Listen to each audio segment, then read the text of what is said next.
নিজের পিতামাতার চরণে প্রণাম জানাই। প্রণাম জানাই এই পতিত জাতির সূর্য সমতেজ নিয়ে এই জাতির পিতা স্বরূপ যিনি জন্মেছিলেন সেই পূর্ণ ব্রহ্ম দয়াল শ্রী হরিচাঁদের চরণে। প্রণাম জানাই জগৎ জননী শান্তি মায়ের চরণে। প্রণাম জানাই আমার শিক্ষাগুরু, এই জাতির শিক্ষাগুরু রাজর্ষি গুরুচাঁদ ঠাকুরের চরণে। প্রণাম জানাই সত্যভামা মায়ের চরণে। প্রণাম জানাই শ্রদ্ধেয় পিতা সরোজ গোসাই এবং মাতাময়ী সবিতা দেবীর চরণে। এবং আজকের এই মহতি হরিবাসরে উপস্থিত আমার ঠাকুরের সকল স্নেহভাজন পারিষদবর্গ, ভক্তিমতী পিতারা এবং ভক্তিময়ী মাতারা, সকলের রাতুল চরণে আমার সহস্র কোটি প্রণাম ও নমস্কার। হরিচাঁদ ঠাকুর এই ধরাধামে কেন এসেছিলেন? ঠাকুর এসেছিলেন এক মহান উদ্দেশ্য নিয়ে। অত সহজে কিন্তু আমরা তাকে পাইনি। আমাদের পূর্বপুরুষেরা দীর্ঘদিন ধরে অনেক তপস্যা করে, অনেক যন্ত্রণা, অনেক অপমান সহ্য করেছিলেন।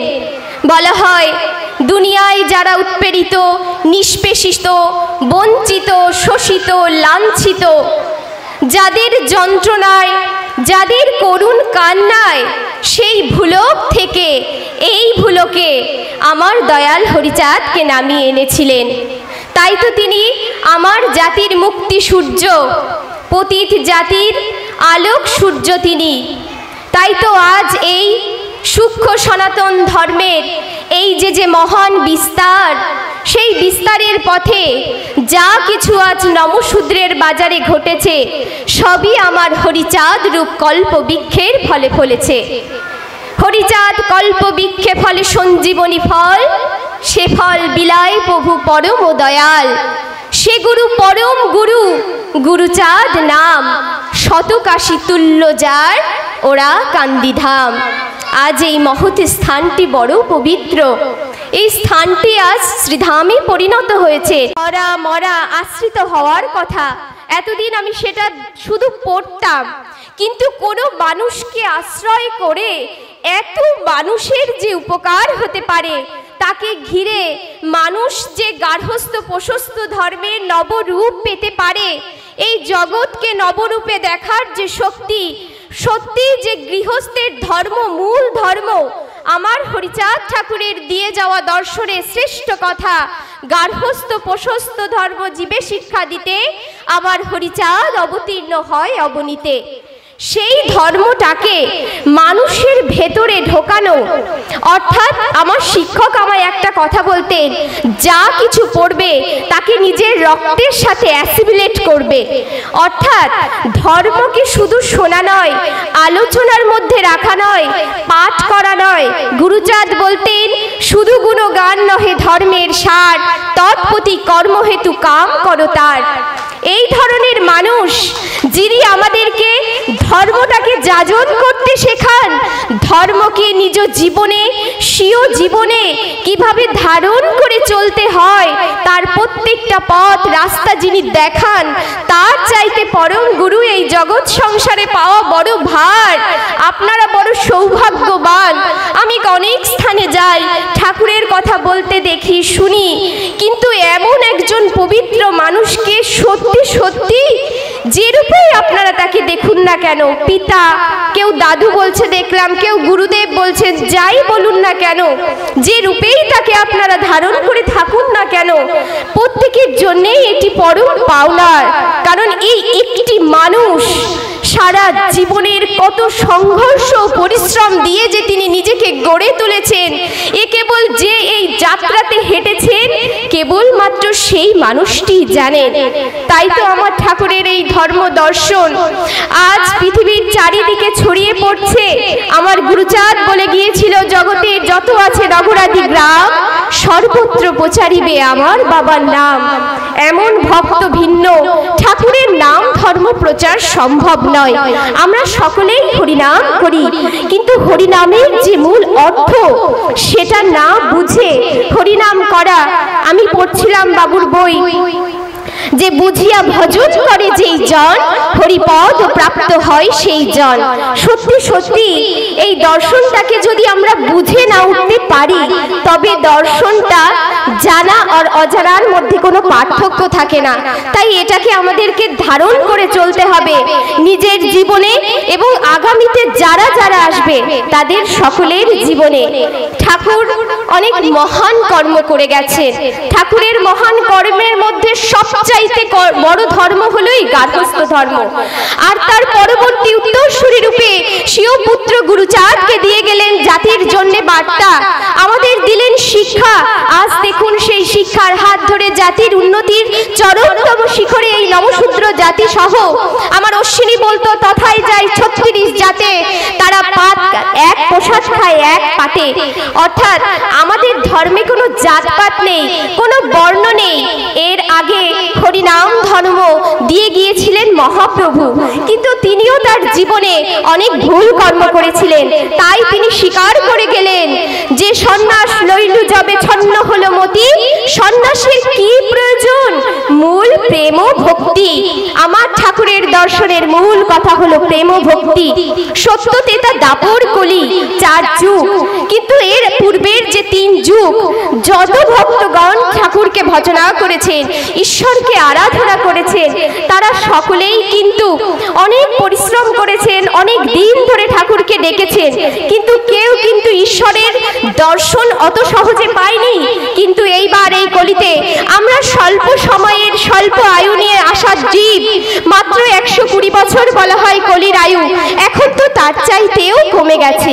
কিন্তু আমাদের ঠাকুরের ধর্ম দর্শন এত সহজ ও সরল, যাকে গৃহীর জীবন দর্শনের ভেতর দিয়েও পালন করে চলা যায়, যাকে সব ক্ষেত্রে ধারণ করে চলা যায়। ঠাকুর বলেন হাতে কাম মুখে নাম, পড়াশোনা করতে করতে ঠাকুরের নাম করা যায়, কোন স্থানে হেঁটে যেতে যেতে ঠাকুরের নাম করা যায়, ভাত খেতে খেতে, কর্ম করতে করতে, কৃষিকাজ করতে করতে, যে যে স্থানটিতে যে কর্ম করুক না কেন তার ভেতর দিয়ে ঈশ্বরকে লাভ করা যায়। আর সেই ঈশ্বর লাভের পথে যদি এমন মহামানব আমাদের জীবনে আসে, যাকে পেয়ে আমরা ধন্য হতে পারি, যিনি এই জীবন দর্শনকে আমাদের জীবনে সোজা করে দিতে পারেন, সহজ সরল করে দিতে পারেন, সেই মানুষকে পেয়ে আমরা সত্যিই গর্বিত হই। আমাকে আশীর্বাদ করবেন, আমার কর্মকে আপনারা আশীর্বাদ করবেন।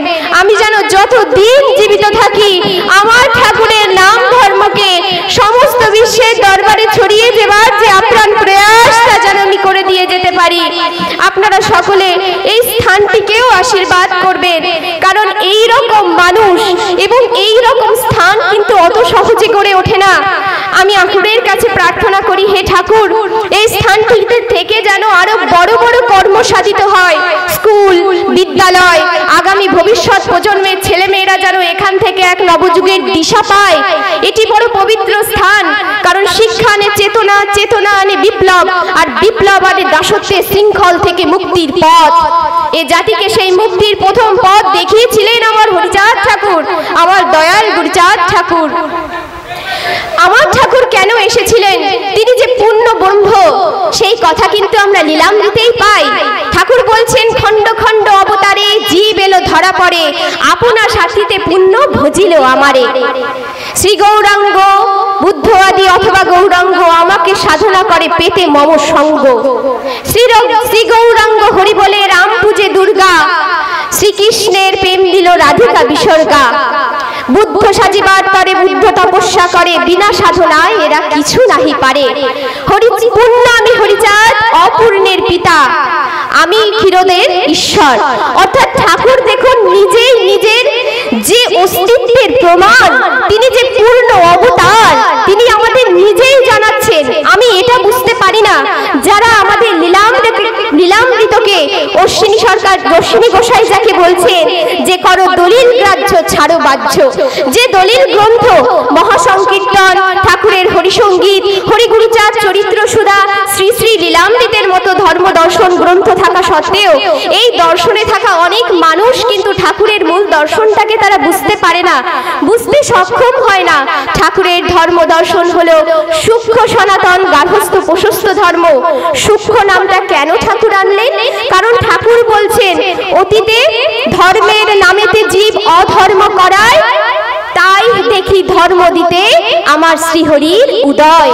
অর্থাৎ এতকাল পূর্বে ধর্মের নামে যে ব্যভিচার হয়েছে, যে নিপীড়ন হয়েছে, গুরুবাদের নামে যে শোষণ হয়েছে, আমাদের কাছে শিক্ষা ছিল না, সেই শিক্ষাহীনতার অভাবে জাতি যেভাবে যন্ত্রণায় পর্যবসিত হয়ে দলিয়ে মুচড়ে নিষ্পেষিত হয়েছে, ঠাকুর সেই স্থানটি থেকে এই শুধু এই জাতিকে নয়, তার সাথে সাথে বিশ্বের যত নিপীড়িত জাতি আছে তাদের সকলের মাথাকে তিনি উন্মিলন করে দিলেন। এই কাজটি বড় পবিত্র কাজ। এই কাজটিকে আমাদের খুব মন দিয়ে করতে হবে। একটা কথা আমাদের মনে রাখতে হবে, জাতির প্রতি শ্রেষ্ঠ কর্ম হলো নিজের কাজটাকে শ্রেষ্ঠভাবে করাই হলো জাতির প্রতি শ্রেষ্ঠ কাজটা করে দিয়ে যাওয়া। তাই আমাদের সকলকে আমাদের নিজের কাজটাকে শ্রেষ্ঠভাবে করতে হবে। আমরা যদি আমাদের প্রত্যেকের কাজকে শ্রেষ্ঠভাবে করে উঠতে পারি, তবে জাতির প্রতি শ্রেষ্ঠ কাজটা আমরা করে দিয়ে যেতে পারবো। আর কিচ্ছুটির প্রয়োজন নেই। খুব সহজ ও সরল ধর্ম এটির। এই স্থানটিকে আরো একবার প্রণাম নিবেদন করে ঠাকুরের সকল ভক্তবৃন্দের শ্রীচরণে, বাবুর চরণে প্রণাম নিবেদন করে এই স্থানটিতে ঠাকুরের আশীর্বাদ আমরা যেন মনস্কামনায় সেই ওরাকান্দি ধামে পৌঁছে যেতে পারি এই বাসনা নিয়ে। জয় জয় শান্তি হরি গুরু